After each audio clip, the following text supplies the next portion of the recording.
of Information and just say or they in Sandy Abetuja HSS so for NDC for Everett's now so you name a new ma air coso.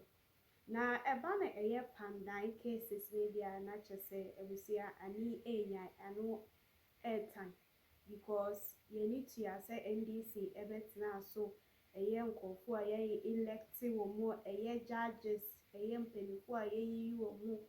And they said you almost see a runner a year pandan cases net dear, not just say any enya and try ye crack. You more now you go to your mammy Fatima and we some more to journey.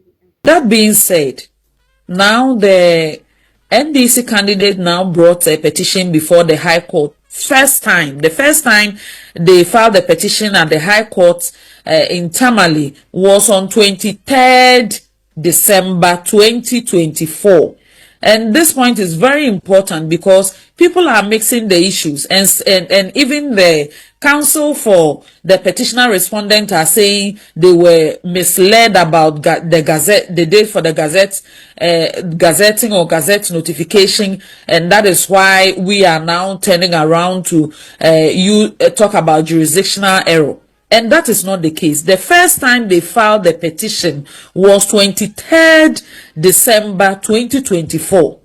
And Wilberforce, when an application was brought to bring the attention to the fact that if you are contesting the results of a parliamentary election, pursuant to Section 16 and 18 of PNDC Law 284, which is the Representation of the People's Law 1992, you have to ensure that if it does not have to do with corruption, under 1811, you can bring an issue relating to bribery, corruption at the polling stations and all that, and you can bring it within 21 days of the incidents. But if you have any other matter, including challenging the results of the election, you need to bring your action after the election results have been gazetted and within 21 days after that gazette. Now, when they brought the first action, there was no evidence whatsoever that there was any gazetting of that result. The results were not gazetted. Indeed, the results were gazetted on 24th December 2024, meaning from that date, they had up to 21 days to bring a petition to the court if they had any contention in this matter. When they were notified that at the time that they brought the first petition on 23rd, the results were not gazetted, they withdrew that petition and filed a second petition on 25th January 2025 and then paid the security for cost on 27th December 2025. If you calculate 21 days from the date of the gazette, that brings you somewhere around 13th January 2025.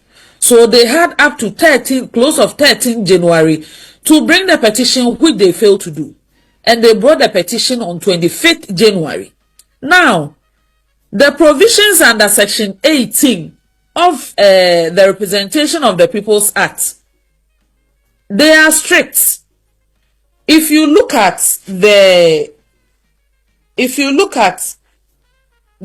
manual on election adjudication in Ghana, the volume 2, 5th edition, at page 17, it is clear then what the court itself, what the judicial service, what the court itself is saying, that there is no extension if you fail to file within the 21 days.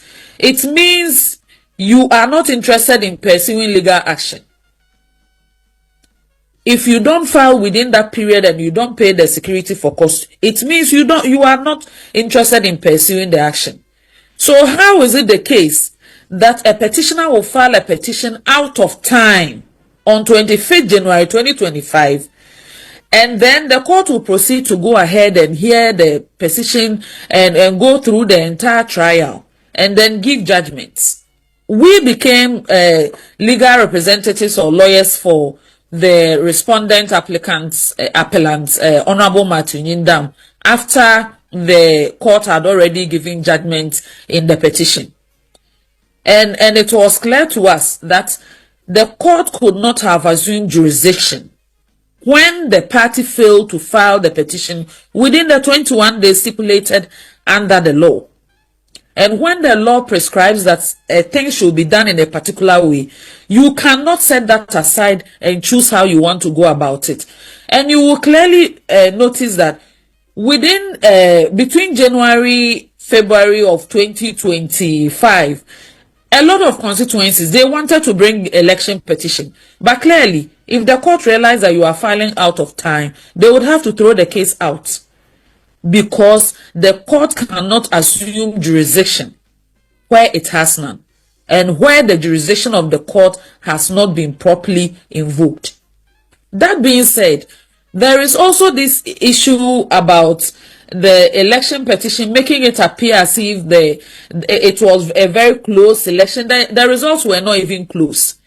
Yes, based on the as for the petitioner, the petitioner prayed for a lot of reliefs, including seeking a rerun. But those prayers or those pleadings should be based on the evidence that the petitioner has adduced. The petitioner in his affidavit is contending that there were irregularities at 41 of the polling out of the 152 polling stations, 41, which would have given him an additional vote of about 500. And we are talking about an election that Honorable Martin Yindam won with a difference of about 3,734 votes.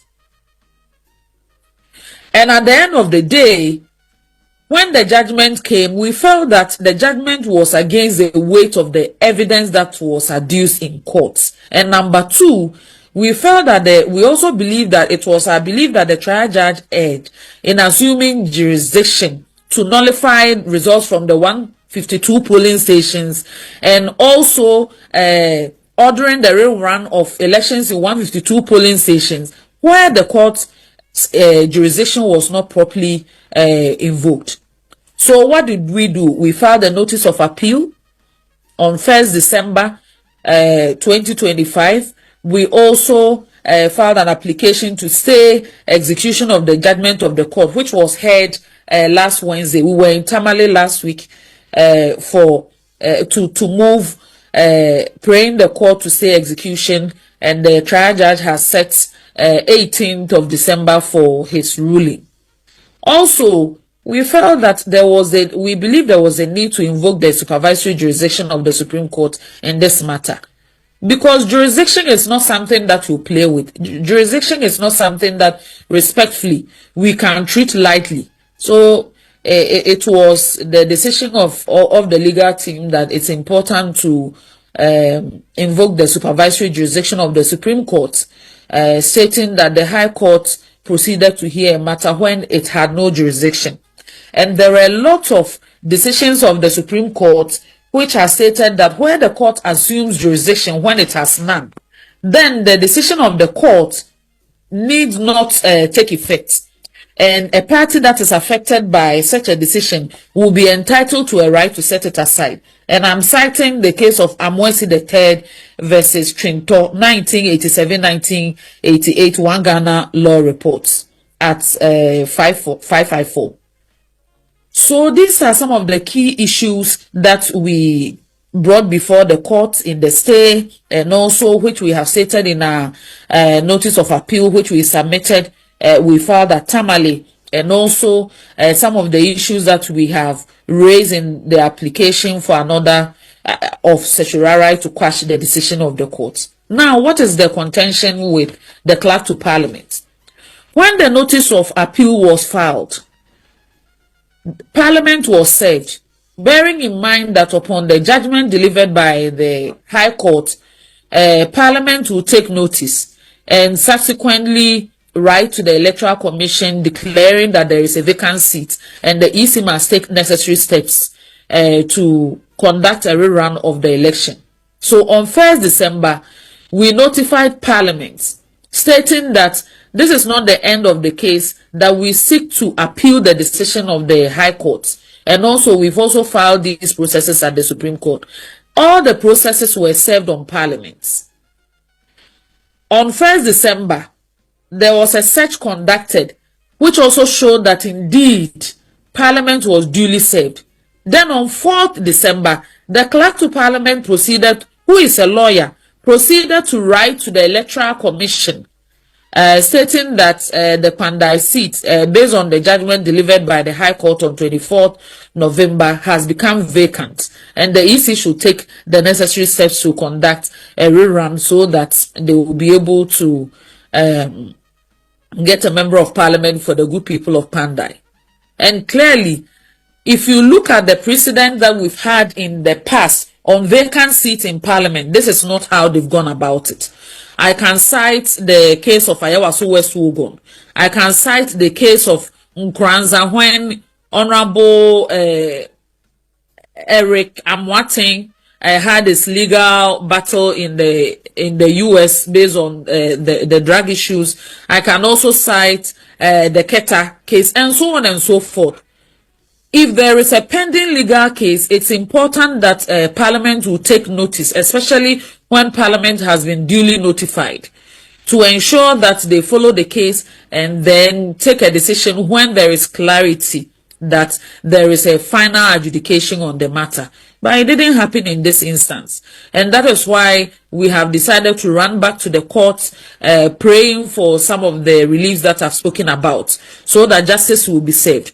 Because the people of Pandai voted decisively and gave Honorable Martin Yindam an overwhelming mandate, leading with over 27,000 votes and a vote difference of 3,734. A lot of people are in Parliament with single delegates votes difference and hundreds and even 1,000. But to say that the entire election must be quashed and there must be rerun when the petitioner could not even adduce evidence to show that there was widespread irregularities, which will cause all the people who travel from across the country to go to Pandai on 7th December to vote to choose an MP, to lose the right and to have wasted their time and deny the people in the constituency of a proper representation, which reflects the choice of the people, is something that we cannot just sit by and look on.